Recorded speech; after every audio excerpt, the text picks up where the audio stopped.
Sœurs et frères dans le Christ, paix, joie, grâce, amour à chacun, de vous. Au nom de notre Seigneur Jésus-Christ, en ce samedi de la deuxième semaine du temps ordinaire. Quand Albert Einstein découvrit et commença à parler de la théorie de la relativité, qui aujourd'hui est en train d'être un peu dépassée, les scientifiques de ce temps dirent qu'il était fou. Quand le pape Jean XXIII commença à penser au Concile Vatican II, certains cardinaux, quand on regarde le film et l'histoire et les archives, certains cardinaux commençaient à dire qu'il était fou, il avait perdu la tête. Certains cardinaux et certains prêtres dans ces derniers temps ont parlé du pape Benoît quand il a démissionné comme étant ayant perdu la tête. La même chose avec le pape François quand il a commencé à orienter l'Église dans un certain sens plus orienté à la charité. Quand il a commencé à prendre cette décision, il a commencé à dire qu'il avait perdu la tête. Il était fou. Frères et sœurs, si vous regardez ces choses, tout ce qu'il y a au fond, vous vous rendrez compte que toutes ces personnes ont pris des décisions, ont eu le courage de prendre des décisions et d'agir contre un ordre établi, contre une forme de statu quo, contre une certaine façon de faire. Quand vous commencez à émettre des idées, à vous comporter d'une manière qui va contre certaines consuétudes, contre, entre guillemets, certaines traditions, on commence à dire que vous avez perdu la tête. Vous êtes fou. Il y a plusieurs façons de le dire. On peut dire que vous êtes en crise, on peut dire que vous ne savez plus ce que vous voulez. Il y a plusieurs manières de le dire. Et nous le disons souvent aussi avec les enfants, avec les personnes que nous avons autour de nous, avec ceux et celles qui tentent d'ouvrir des sentiers nouveaux et différents. Quelqu'un disait, si tu veux réussir dans la vie, comporte-toi, suis avec autant de force. Suis avec autant de force ton idée et tes points que les gens diront qu'on dira que tu as perdu la tête. Mais quand tu veux réussir, que tu suis tes idées avec force, quelqu'un va toujours dire autour de toi que tu as perdu la tête. C'est ce qui arrive dans l'évangile avec Jésus. Et ceux qui disent d'ailleurs qu'il a perdu la tête, c'est sa famille. Ça, c'est notre aspect d'aujourd'hui que nous comprenons un peu, sœurs et frères. Quelqu'un disait d'ailleurs que ceux qui nous connaissent le moins sont ceux qui sont le plus proches de nous. Ceux qui mettront le plus de bâtons dans les roues sont ceux qui sont le plus proches de nous. Et il ajoutait, si tu veux réussir, si tu veux t'en sortir, ne reste pas dans le lieu, dans ton quartier, dans le lieu où tu as vécu. Quand tu commences à réussir, sors, éloigne-toi, va d'abord vivre ailleurs, là où on ne te connaît pas.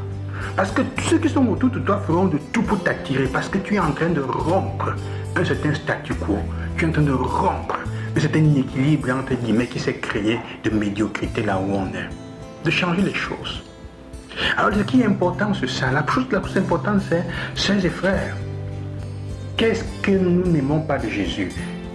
Nous acceptons Jésus comme étant tout ce qui nous montre, ses enseignements, la paix, l'amour, la joie. Mais il y a une chose qui est difficile à accepter, c'est qu'il soit Dieu. Sa famille dit, mais celui-là est fou. Nous l'avons vu grandir. On ne peut pas lui en vouloir à la fin de cet point de vue. Ce fils de charpentier, comme ils diront à Nazareth quand il retournera, mais qu'est-ce qu'il veut montrer? Il a perdu la tête. La foule qui est autour de lui crée en eux une réaction contraire. Il a perdu la tête. Il est en train de guérir les gens, mais si ça tourne mal, on va faire comment? Eux, ils pensent à eux-mêmes, probablement.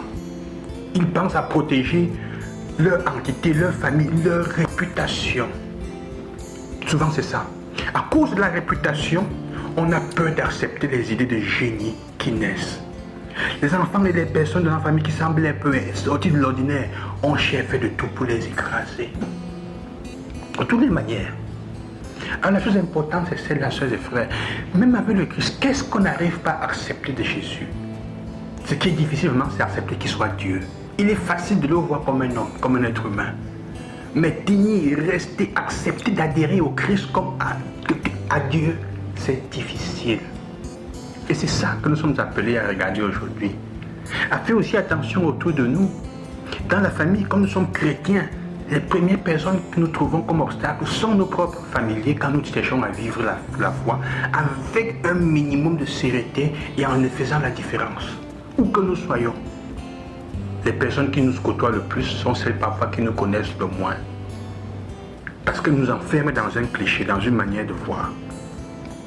Alors, nous sommes invités aujourd'hui donc à continuer à faire attention, à regarder dans le Christ, à ne pas avoir peur d'exprimer notre foi dans la meilleure de ces expressions, si je peux dire comme ça. Aimer le prochain, aimer Dieu, aimer nous-mêmes, aimer nos frères et sœurs. Aimer nos frères et sœurs. Même quand les gens penseront que tu as perdu la tête et que tu es fou, que tu es folle, continue à tenir quand tu sais que tu es dans la ligne du bien. C'est ça la clé. Il ne s'agit pas de faire ce que je veux et de continuer à dire je suis sur le bon chemin. Mais est-ce que ce que je suis en train de poursuivre est pour le bien? Les hommes et les femmes qui ont changé le monde, de Gandhi, Martin Luther King, Mère Teresa de Calcutta, on a dit qu'ils étaient fous, qu'ils avaient perdu de la tête. Toutes les fois que vous vivez selon les voies du Christ, que vous mettez en pratique la parole, si vous vous mettez à pardonner quelqu'un qui vous a fait un grand mal autour de vous, on dira tu as perdu la tête. Parce que faire le bien demande souvent qu'on sorte de l'ordinaire. Suivre le Christ demande souvent qu'on crée scandale autour de soi-même. Et je vous souhaite cela. Je voulais terminer avec en lisant cet extrait du livre de la lettre aux Hébreux,